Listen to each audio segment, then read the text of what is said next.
a message from the Downs family, that's all right, from Carrie and Downs, who couldn't be down here, they're up in Stockton. And they wanted to send their love and all their support to the Perez family.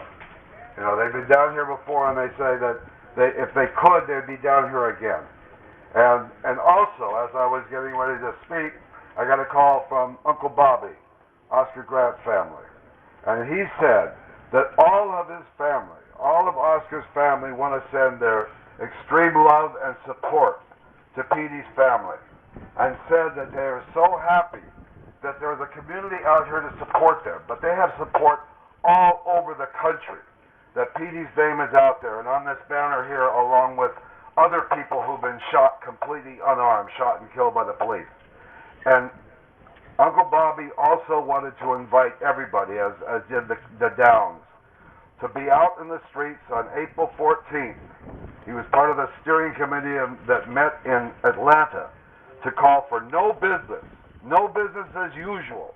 As long as business as usual in this country means the wanton killing of people, particularly black and brown people, by the police who always get away with murder, that we have to reclaim the initiative that people in their tens of thousands had in the streets the last couple of months of 2014 off of Ferguson, when we shut down traffic, shut down BART stations, shut down everything that we could in order to say, as long as killer cops walk free and have a green light, we will not allow business as usual to continue.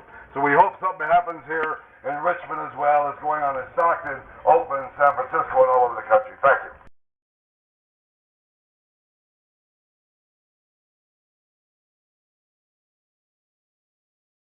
Organizing is a lot like that movie Fight Club.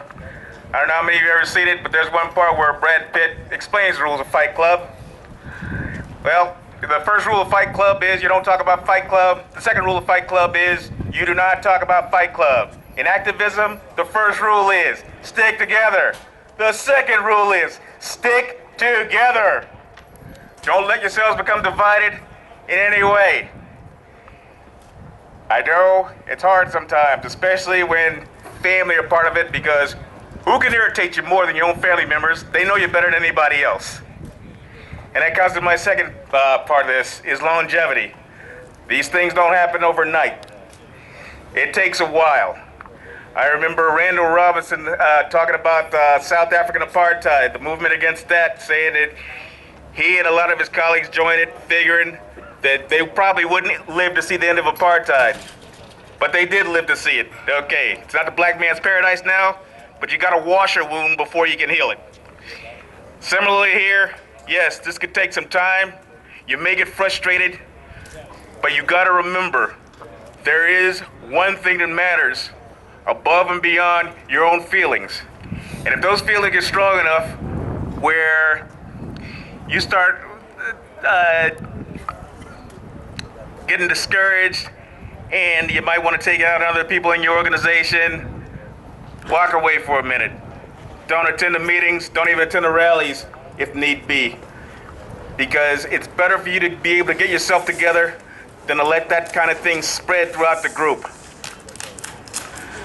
I'm glad you all came out here, and like I said, stick together. Thank you.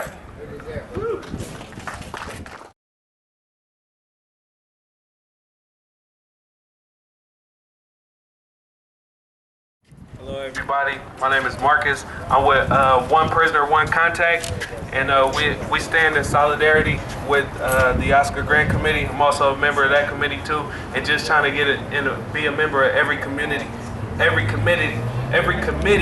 that's active, that's trying to make a difference in the streets and to do something about educating the masses. And what One Prisoner, One Contact does is what we do. I think that, you know, they're a part of this family too, because like a lot of their freedom, their freedom has been taken. So, you know, like it's been taken from them. They're locked in cages like wild animals just for fighting for justice. And I just think it's a slap in the face that nobody is like really out there doing anything about them sacrificing their freedom so we can live the way that we do. And we're really not giving them anything to be proud about for what they've done. So what we're doing is we meet with the Oscar Grant Committee on the first Tuesday of the month, and every Tuesday after that we meet. I'm actually skipping the meeting right now to be here. But what we do is we do political education classes. So we read for 2 hours, and then the last hour we study a political prisoner, and then we write them a letter. And we've gotten letters. We've written to Mutulu Shakur, who is Tupac's stepdad. He's written back Kevin Cooper, who is the longest political prisoner right now. And Mumia Abdul-Jabbar, we wrote him. Janet Africa from the Move 9, just some other people too, Mondo Walanga. We've been writing and they've been writing back. And so, you know, we just need to keep educating people. And I just think that education is the key. And I think that if most people were educated, me, myself being from the streets, you know, I'm from Berkeley, but I got my GED at this place right here, Leap, inside. So me being from the streets, you know, I just started getting into this stuff about a year ago. And the first book I read on this type of stuff was The New Jim Crow by Michelle Alexander. And that book started making me ask questions. And since I've been asking questions, I've been getting answers. So I've been meeting all the right people, so I'm not going to stop.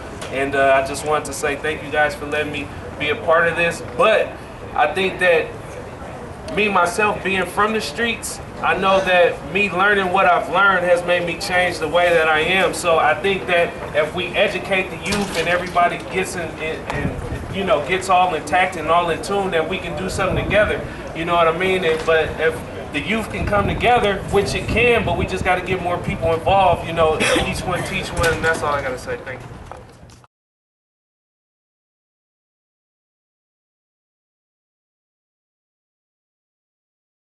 One of the things I wanted to say about police brutality is the police are supposed to be here to protect us.